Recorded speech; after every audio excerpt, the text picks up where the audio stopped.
असित नाथ तिवारी, तो ये महज एक रणनीति का हिस्सा ही है या फिर अटल बिहारी वाजपेयी जी के सपने को पूरा करने की ओर अग्रसर होती दिख रही है बीजेपी?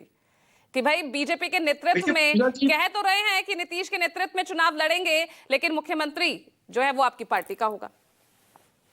नहीं, ये किसी ने नहीं कहा कि मुख्यमंत्री हमारी पार्टी का होगा। हमारे आदरणीय नेता और देश के गृह मंत्री आदरणीय अमित शाह जी ने भी साफ कह दिया है कि बिहार में गठबंधन का चेहरा नीतीश कुमार जी हैं। हमारे जो प्रदेश अध्यक्ष हैं आदरणीय डॉक्टर दिलीप जायसवाल जी, उन्होंने भी स्पष्ट कर दिया है कि हमारे गठबंधन के नेता नीतीश कुमार जी हैं, उन्हीं के नेतृत्व में चुनाव लड़ेंगे।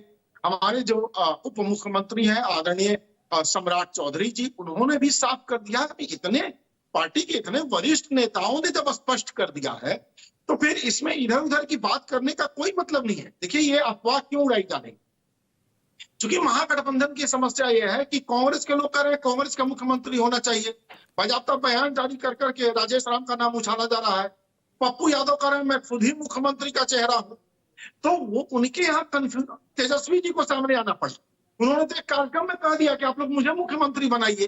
तो आपके नेता भी तो यही कह रहे हैं, कभी कभी यहाँ पर नीतीश कुमार के लिए कहते हैं कि उन्हें उप प्रधानमंत्री बना देना चाहिए, गिरिराज सिंह कहते हैं उन्हें भारत रत्न दे देना चाहिए। तो आपके यहाँ भी तो यही चल रहा है। जेडीयू कह रही है भाई 2025 से 30 नीतीश, आप कह रहे हैं कि भाई उनके नेतृत्व में चुनाव लड़ेंगे। क्लियर तो आप भी नहीं कर रहे ना। नहीं, क्लियर है। हमने क्या कहा? अच्छा, आदरणीय अमित शाह जी से ज्यादा स्पष्ट कोई बोलेगा? उन्होंने स्पष्ट कहा नीतीश जी बिहार में हमारे नेता। नेता का मतलब क्या होता है? नेता का मतलब वो जिसके नेतृत्व में हमारा गठबंधन काम कर रहा है। नेता का मतलब वो कि जिस पर हमारी निर्भरता है। नेता का मतलब वो कि चुनाव के बाद हम उसके हिसाब से ही चीजों को तय करेंगे।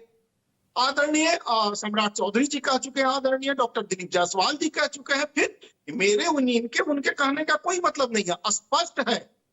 हमारे नेता देखिए, हमारा जो गठबंधन है एनडीए, उसका चेहरा नीतीश कुमार जी है। यहाँ पर अगर इतनी दिक्कतें यहाँ पर हो रही हैं बार बार नीतीश कुमार को लेकर, गाहे बगाहे इस तरह के बयान आने, तो यहाँ पर सवाल तो खड़े होंगे ना।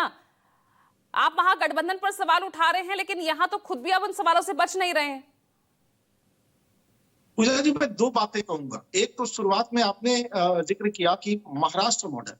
महाराष्ट्र मॉडल क्या है? एक ऐसा मॉडल है जिसमें एक चाचा अपनी बेटी को सब कुछ देने के चक्कर में अपने उस भतीजे को हाशिए पर धकेल रहा था, जिस भतीजे ने चाचा के साथ कदम से कदम मिलाकर अपनी हड्डियां गलाकर उस पार्टी को सींचा था। लेकिन वो पिता जो है अपनी बेटी को सब कुछ देना चाह रहा था, उस भतीजे को नहीं जिसने साथ में हड्डियां गलाई थी। वहां उनकी उपेक्षा हुई थी और वो उनसे अलग हुए थे। दूसरी पार्टी शिवसेना के लिए जो बाला साहब ठाकरे के सपने थे, क्या उनके बेटे बाला साहब ठाकरे के सपनों को पूरा करने के लिए आगे बढ़ रहे थे? क्या उनके बेटे बाला साहब ठाकरे जी के रास्ते पर आगे चल रहे थे? जाहिर सी बात है, जो बाला साहब ठाकरे की उपेक्षा तो आपके सहयोगी भी बिहार में फील कर रहे हैं ना। मांझी का बयान क्या आया है पार्लियामेंट में? जिस तरह से आपने उनको मिनिमाइज किया, विधानसभा में मत करिएगा। पशुपति पारस नाथ कल ही ऐलान कर दिया, नहीं है अब आपसे कोई लेना देना उनका। देखिए, पशुपति पारस जी हमारे साथ हो ना हो, हम चाहेंगे कि हमारे साथ रहें। हम ये नहीं चाहेंगे कि हमसे दूर हो जाए, लेकिन दूर होना चाहे उनका अपना फैसला है। चिराग पासवान जी हमारे साथ हैं और चिराग पासवान जी का बिहार में जो जनाधार है, उसी जनाधार पर तो पशुपति पारस जी खड़े हैं।